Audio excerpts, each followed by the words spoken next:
ರೂಪ್ ಪ್ರದೀಪ್ಗೆ ಸ್ವಾಗತ. ನಾನು ಇವತ್ತು ಒಂದು ಪೊಟ್ಯಾಟೊ ಫ್ರೆಂಚ್ ಫ್ರೈಸ್ ಮಾಡ್ತಾಯಿದ್ದೀನಿ. ಮಾಡುವ ವಿಧಾನ ಈ ರೀತಿ ಇರುತ್ತದೆ.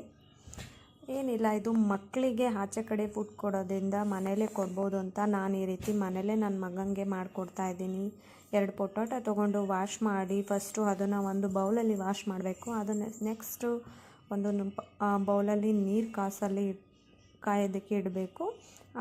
ಕಟ್ ಮಾಡಿರುವಂತಹ ಪೊಟ್ಯಾಟೊನ ಆ ನೀರಲ್ಲಿ ಹಾಕ್ಬಿಟ್ಟು ಚೆನ್ನಾಗಿ ಕುದಿಸ್ಬಿಟ್ಟು ಅದು ನೀರು ಬರೋವರೆಗೂ ಇದಾಗುತ್ತೆ. ಅದು ನೆಕ್ಸ್ಟು ಒಂದು ಜಾರ್ ತೊಗೊಂಡ್ಬಿಟ್ಟು ಆ ನೀರನ್ನೆಲ್ಲ ರಿಮೂವ್ ಮಾಡಿಕೊಂಡು ಒಂದು ಕವರ್ಗೆ ಹಾಕ್ಕೋಬೇಕಾಗತ್ತೆ.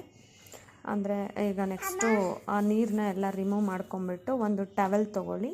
ಒಂದು ಟವೆಲ್ ಆರ್ ಕಾಟನ್ ಕ್ಲಾತ್ ಯಾವುದಾದ್ರೂ ನೀವು ಯೂಸ್ ಮಾಡಬೇಕು. ಅದು ಏನಕ್ಕೆ ಅಂತಂದರೆ ಆ ವಾಟರೆಲ್ಲ ರಿಮೂವ್ ಆಗೋದಕ್ಕೆ, ಡ್ರೈ ಆಗಬೇಕಲ್ವ, ಅದಕ್ಕೆ ಅದು ಡ್ರೈ ಎಲ್ಲ ಆಗಬೇಕಾಗತ್ತೆ.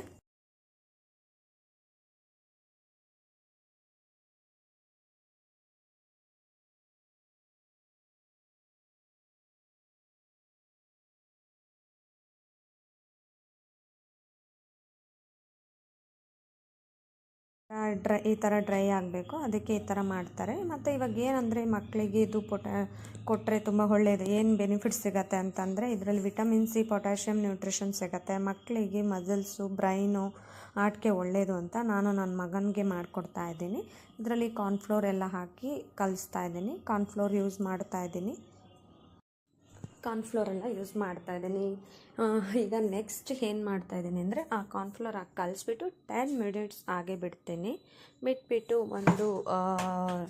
ಇವಾಗ ಏನಂದರೆ ಯಾಕೆ ಇದನ್ನು ಮಾಡಿಕೊಡ್ಬೇಕಂದ್ರೆ ಮಕ್ಕಳು ಆಚೆ ಕಡೆ ಫುಡ್ನ ತಿಂತಾರೆ. ಇವಾಗ ಏನಾದರೂ ಚಾಕ್ಲೇಟು, ಏನೋ ಬೇರೆ ಬೇರೆ ಆಯಿಲ್ ಐಟಮ್ಸ್ನ ಇಷ್ಟಪಡ್ತಾರೆ.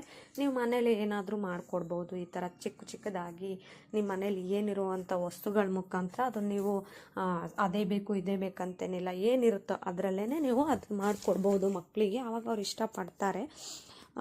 ದಿನಕ್ಕೊಂದು ಯಾವುದಾದ್ರೂ ಒಂದು ತರಕಾರಿಲಿ ಈ ಥರ ಮಾಡಿದ್ರೆ ಮಕ್ಳಿಗೂ ಇಷ್ಟ ಆಗುತ್ತೆ.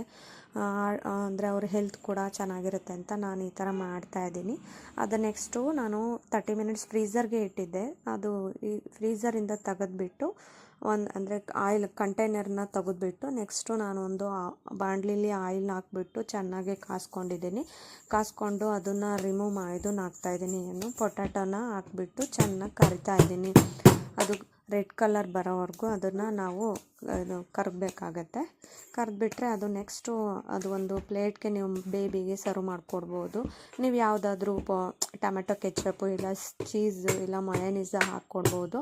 ಇದು ಚೆನ್ನಾಗಿರುತ್ತೆ ಅಂತ ನಾನು ಇಷ್ಟಪಟ್ಟು ನನ್ನ ಮಗನ ಮಯೋನೀಸ ಮತ್ತು ಕೆಚಪ್ ಹಾಕಿ ಕೊಡ್ತಾಯಿದ್ದೀನಿ. ಅವನು ಇಷ್ಟಪಟ್ಟು ತಿಂತಾ ಇದ್ದಾನೆ. ಈ ಥರ ನೀವು ನಿಮ್ಮ ಮಕ್ಕಳು ಮಾಡಿಕೊಡಿ. ಮಕ್ಕಳು ಖುಷಿ ಪಡ್ತಾರೆ. Thank you.